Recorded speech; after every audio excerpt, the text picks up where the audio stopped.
ጤና ትልቅ ሀብት ነው። ይሁን እንጂ በዝምታ መጥቶ ይህንን ሀብታችንን የሚቀማን ደዌ ከቅርብ ጊዜ ወዲህ በየቤታችን እያንኳኳ ይገኛል። በተለይም በኢትዮጵያ በሴቶች ላይ በስፋት ከሚታዩ የካንሰር አይነቶች መካከል ቀዳሚውን ስፍራ የያዘው የጡት ካንሰር በወቅቱ ካልተገኘ የብዙ እናቶችንና እህቶችን ሕይወት እየቀጠፈ ይገኛል። ዛሬ የምንነጋገረው ስለ ፍርሃት ሳይሆን ቀድሞ በማወቅ ሕይወትን ስለማዳን ነው። ሰላም ጤና ይስጥልኝ። ጤናችን በእጃችን ነው፣ እውቀት ደግሞ መከላከያችን። ዛሬም እንደተለመደው ሕይወታችንን የሚቀይርና ግንዛቤያችንን የሚያሳድግ ወሳኝ መረጃ ይዤላችሁ መጥቻለሁ።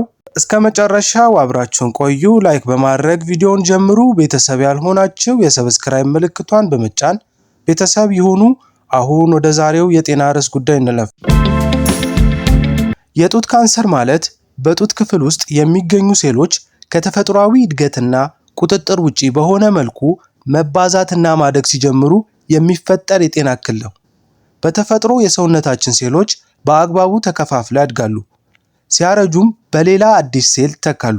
ነገር ግን የጡት ካንሰር በሚከሰትበት ጊዜ ይህ ስርዓት ይፋለስና ሴሎቹ ሳይሞቱ መባዛታቸውን ይቀጥላሉ። እነዚህ የተከማቹ ሴሎችም በሂደት እብጠት በመፍጠር በጡት ውስጥ መጠራቀም ይጀምራሉ።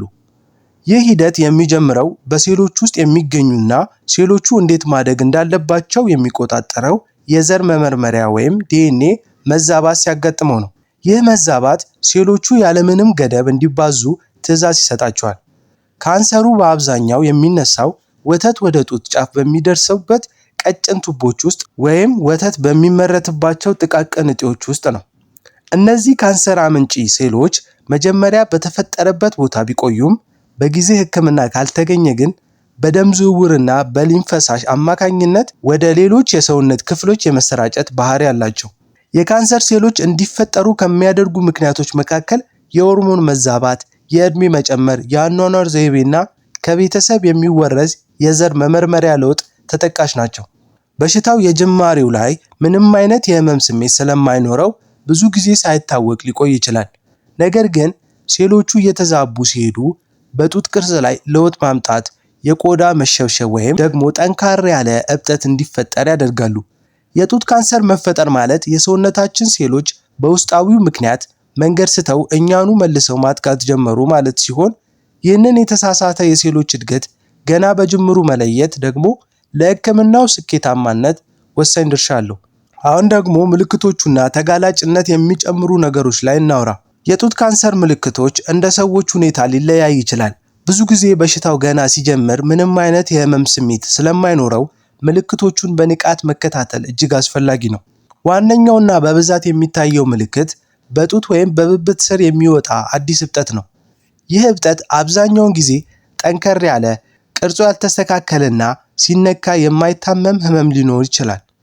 ነገር ግን አንዳንድ ጊዜ ለስላሳና ህመም የሚሰማቸው እብጠቶችም የካንሰር ምልክት ሊሆኑ ይችላሉ። ከእብጠት በተጨማሪም የጡት ቆዳ መለወጥ ሌላው ትልቅ ምልክት ነው። ቆዳው ሊቀላ፣ ሊሸበሸብ ወይም ደግሞ እንደ ብርቱካን ልጣጭ ቀዳዳዎቹ ሊታዩበት ይችላል።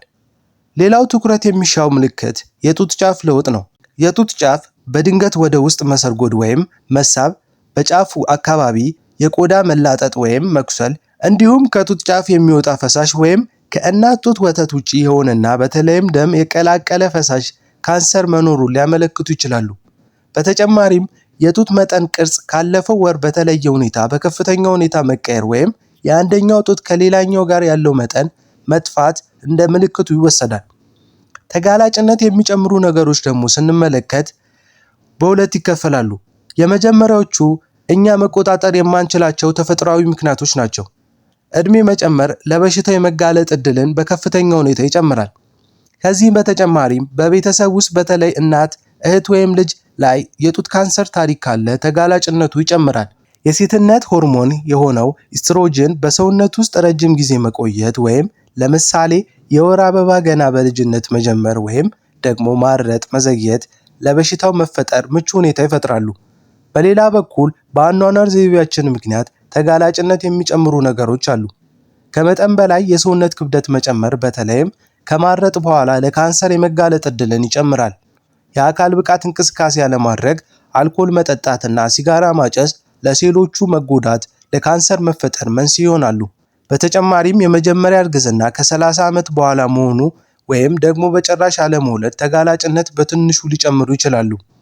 እነዚህ ነጥቦች በሚገባ ማወቅና ከነዚህ ውስጥ በራሳችን ላይ የሚታዩትን በመለየት ቀድሞ ጥንቃቄ ማድረግ ሕይወትን መታደግ ወሳኝ እርምጃ ነው። ራስን በቤት ውስጥ መመርመር የጡት ካንሰርን ገና በጅምሩ ለመለየት ከሁሉ የተሻለና ቀላሉ መንገድ ነው። ይህ ምርመራ በየወሩ አንድ ጊዜ በተለይም የወር አበባ በጀመረ ከ3 እስከ 5 ቀናት ባለው ጊዜ ውስጥ መደረግ ይኖርበታል። ምርመራው በሁለት ዋና ዋና ደረጃዎች ይከናወናል። የመጀመሪያው በመመልከትና በመዳሰስ ነው። መጀመሪያ መስታወት ፊት ለፊት በመቆም የጡት ቅርጽና ሁኔታን መመልከት ያስፈልጋል። እጅና ወገብ ላይ በማድረግ ከዚያም እጅ ወደ ላይ ከፍ በማድረግ የጡቶቹ ላይ የሚታይ እብጠት፣ የቆዳ መጎርጎር፣ መቅላት ወይም የጡት ጫፍ ወደ ውስጥ መሳብ መኖሩን በጥንቃቄ ማየት ይገባል። ይህ ሂደት የጡትን ውጫዊ ለውጦች በቀላሉ ለመረዳት ይረዳል። በመቀጠል ደግሞ የመዳሰስ ምርመራ ይደረጋል። ይህ ምርመራ ቆሞ ወይም በጀርባ ተኝቶ መደረግ ይችላል። ምርመራው የሚከናወነው የሶስቱን መካከለኛ ጣቶች የላይኛውን ክፍል ወይም ፓድ በመጠቀም ነው። ጣቶቹን በጡት ላይ በማሳረፍ በክብ እንቅስቃሴ ከላይ ወደ ታች ወይም ደግሞ ከውጪ ወደ ውስጥ ወደ ጡት ጫፍ በሚወስደው መንገድ መዳሰስ ያስፈልጋል። በምርመራው ወቅት መጠነኛ ጫና በመጠቀም የጡቱን ጥልቀት ያለውን ክፍል በሚገባ መመርመርና ምንም አይነት ጠንከር ያለ እብጠት ወይም ተርተር አለመኖሩን ማረጋገጥ ይገባል። ይህ ምርመራ መላውን የጡት ክፍል አልፎም እስከ ብብት ስር ያለውን ቦታ ማካተት ይኖርበታል። በመጨረሻም የጡት ጫፍን በቀስታ በመጭመቅ ምንም አይነት ፈሳሽ መውጣት አለመኖሩን ማየት ያስፈልጋል።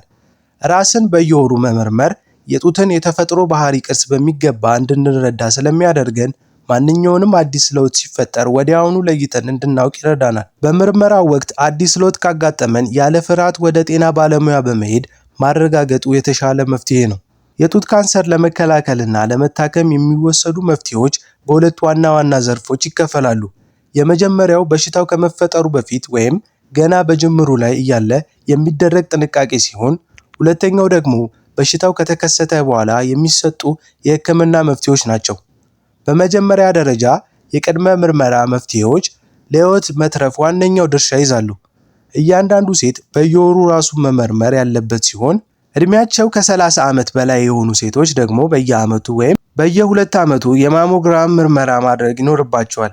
ይህ ምርመራ ካንሰሩ በእጃችን ሊዳሰስ ከሚችልበት ደረጃ ላይ ከመድረሱ ከ2 ዓመት በፊት አስቀድሞ የመለየት አቅም አለው። ከዚህ በተጨማሪ የአኗኗር ዘይቤን ማስተካከል እንደ ትልቅ መከላከያ መፍትሄ ይታያል።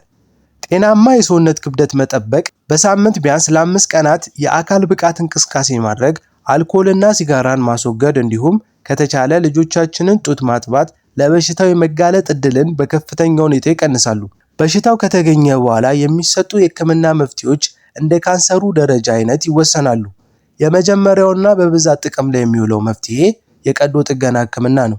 ይህ ሕክምና እንደ ካንሰሩ ስርጭት መጠን እብጠቱን ብቻ ነጥሎ በማውጣት ወይም ሙሉን የጡት ክፍል በማንሳት የካንሰር ሴሎች ወደ ሌላ የሰውነት ክፍል እንዳይዘመቱ ይደረጋል። የቀዶ ጥገና በኋላም የቀሩ ጥቃቅን የካንሰር ሴሎች ካሉ በጨረር ሕክምና በማጥፋት በበሽታው ዳግመኛ እንዳይመለስ ይረዳናል። ሌላኛው ዘመናዊ መፍትሄ የኬሞቴራፒ ሕክምና ነው። ይህ በደም ስር የሚሰጥ የመድኃኒት ሕክምና ሲሆን በመላ ሰውነት ውስጥ ተሰራጭተው ሊሆኑ የሚችሉ የካንሰር ሴሎችን አድኖ የመግደል አቅም አለው። በተጨማሪም የሆርሞን መዛባት ላለባቸው ታካሚዎች ሆርሞንን የሚቆጣጠር መድኃኒቶች ይሰጣሉ።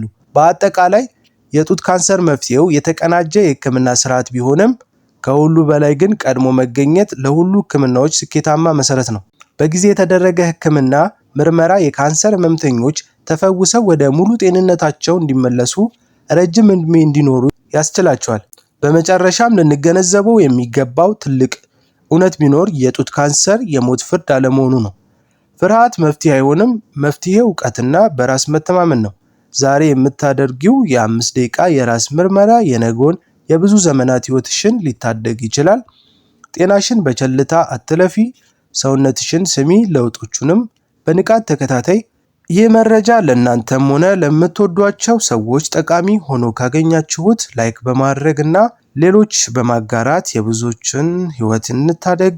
አግዙን፣ ለጤናችን ትኩረት ስጡ፣ ምክንያቱም ጤና ከሁሉ ይበልጣልና።